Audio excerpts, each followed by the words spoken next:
안녕하십니까. 로고스 뉴스 장선아입니다. 어느덧 무더운 여름이 다가왔습니다. 여러분은 여름하면 무엇이 떠오르시나요? 시원한 수박 아니면 팥빙수? 이번 여름도 사상 최고로 더울 것으로 예상되는데요. 2월, 7월, 열은 열로써 다스린다는 뜻이죠. 덥다고 찬 것만 많이 찾지 마시고 건강에 유의하시기 바랍니다. 로고스 뉴스입니다. 기독교 문화학과 36대 학생회가 출범한 지도 어느덧 6개월이 지났습니다. 지금껏 내세운 공약들이 잘 지켜지고 있는지 많이들 궁금해하실 텐데요. 최대인 기자가 보도합니다. 온전한 그리스도의 열정으로라는 슬로건을 토대로 시작한 기독교 문화학과 학생회는 A4 용지를 제공하는 공약부터 시작해 푸드데이, 모의토 익비 지원 등 총 12개의 공약들을 선보였습니다. 특히 모든 학과의 고민거리인 선후배 간의 화합 문제를 콜라보레이션이라는 프로그램으로 풀어낸 점이 가장 눈에 띕니다. 콜라보레이션 프로그램은 선배와 후배가 한 조를 이루어 단체 활동을 하고 가장 활발한 활동을 한 조에게는 장학금을 지급하는 형식의 멘토링 시스템입니다. 학우들끼리 서로 친해질 수 있는 좋은 계기를 마련해주기 때문에 13학번 친구들에게도 도움이 되고 학과 단합에도 큰 도움이 된다고 생각합니다. 반면 학기당 한 번씩 시행하기로 했던 새생명 살리기 헌혈운동은 관련 동아리의 마찰과 헌혈버스 대절 등의 문제로 다음 학기에 선보이기로 결정했습니다.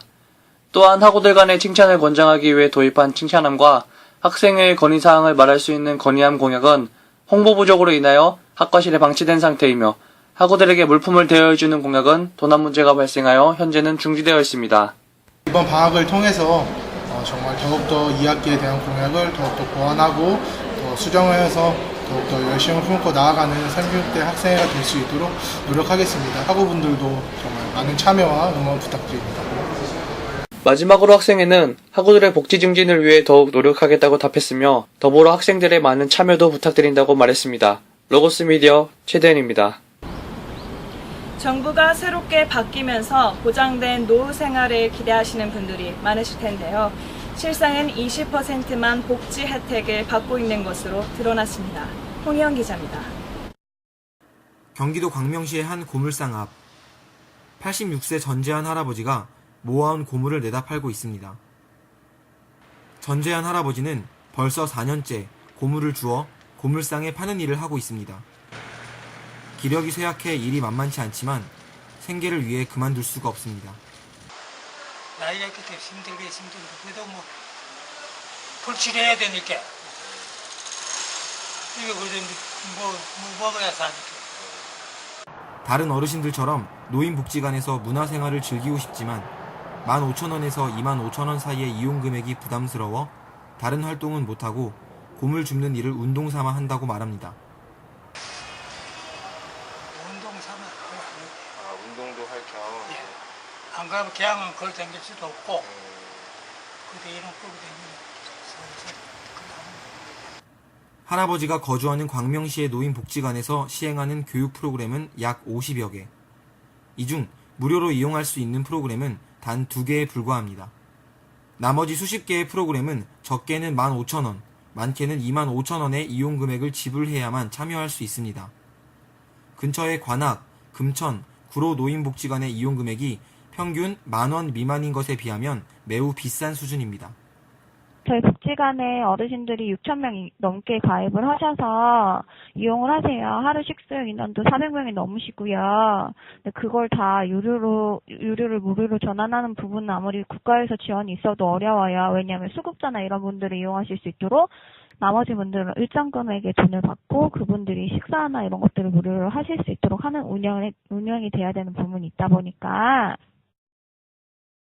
보건복지부 노인정책 담당자는 아직 확정된 정책이 없어 답변이 어렵다며 정책이 확정되면 공식 발표하겠다고 밝혔습니다. 광명시의 노인 인구는 현재 약 3만여 명입니다. 복지관에서는 6,000명 이상의 어르신들이 가입해서 이용 중이라고 자랑스럽게 이야기합니다. 20%의 비율, 물론 높은 비율일 수 있습니다.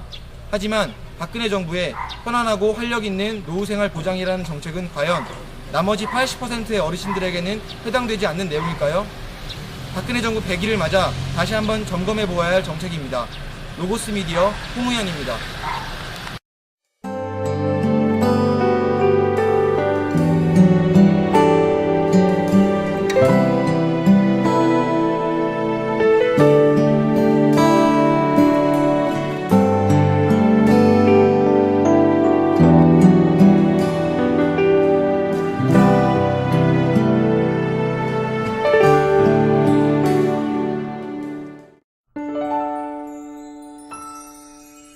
입양특례법이 지금 이게 굉장히 문제가 많고 위험하거든요. 어떤 것이냐?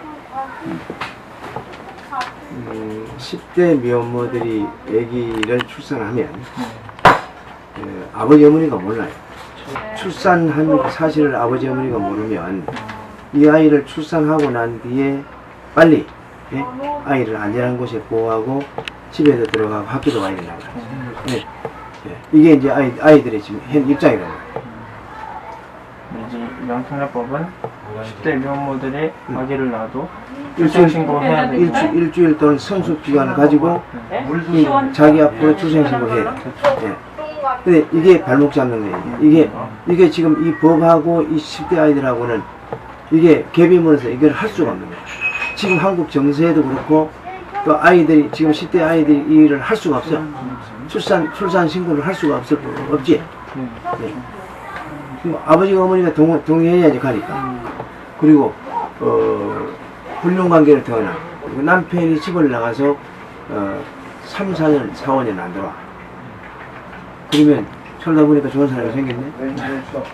그러면 살다 보니까 또 이제 그 아기가 하나 생겼어. 이 애기가 생겼는데 이 애기를 출생신고를 하려고 그러면 누가 앞으로 출생신고가 될까? 엄마 앞으로 출생신고가 되는 게 아니고 본 남편한테 새로운 본 남편한테 출생신고가 되는 거예요. 왜? 이혼이 안 되는 상태니까. 그러면 이 아이가 본 남편 아이가 있는데 본 남편한테 출생신고가 과연 될 수 있을까? 이 입양특례법은 이런 모습을 갖다 전혀 생각하지 않는 거지. 그러니까 이런 사람들은 구제받을 길이 없어. 이 법은 정말 이 아이들은 전혀 구제받을 길이 없고. 그 입양특례법이 이것뿐만 아니고 입양특례법 때문에 인터넷 불법 입양이 돼. 입양특례법 때문에 아이들을 사고 파는 인신매매가 되고 있어. 네? 입양특례법 때문에 그 사후 피임약, 중국에도 들어오는 사후 피임약이 80%가 청소년한테 판매돼. 그리고 입양특례법 이것 때문에 아이를 출산하면 갖다 놓은 데가 없으니까 이게 낙태가 증가돼. 경제의 낙태가 많이 증가돼.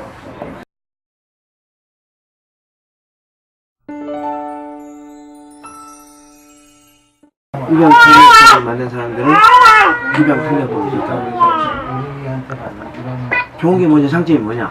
미혼모 아이를 키우는 법이고, 또 입양 갔던 아이들이 부모를 찾아오는 뿌리찾기 법이다. 좋아. 나 이 법 안 좋다 소리 안 했어. 좋아요. 좋은데 그러면 미혼모가 키울 수 있는 지금 상황이 되어 있느냐? 말 못해요. 미혼모가 떳떳하게 키울 수 있는 이 사회적인 그 형성이 안 되어 있어, 그죠? 우리나라에는 떳떳하게 미혼모가 아이를 키울 수가 없어 지금.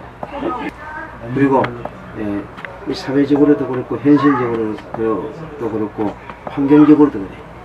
현실적으로 그렇게 지금 돼 있지 않지만 환경적으로도 뭘 아이를 키울 수 있는 뭐 집을 준다든지 또 재정적으로 확보되어 있다든지 그게 전혀 안 됐거든.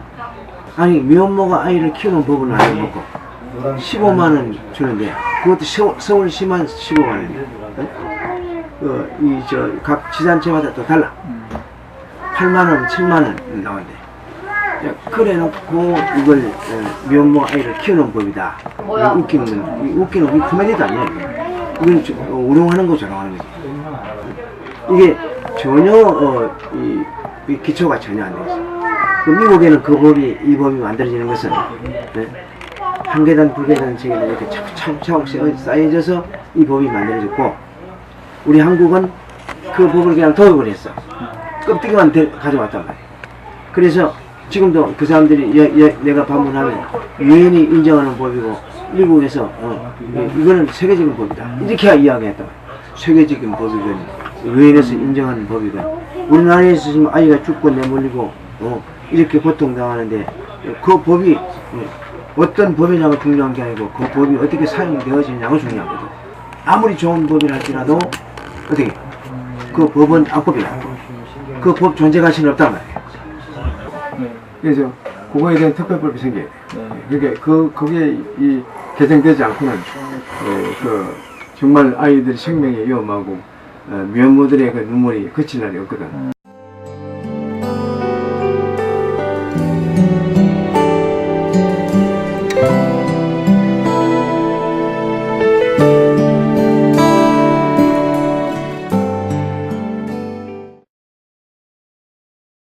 환자가 추가로 신고되면서 살인 진드기에 대한 공포가 살인 진드기 커지고 사망자가 있습니다. 공식 확인되면서 보건 당국에 비상이 걸렸습니다.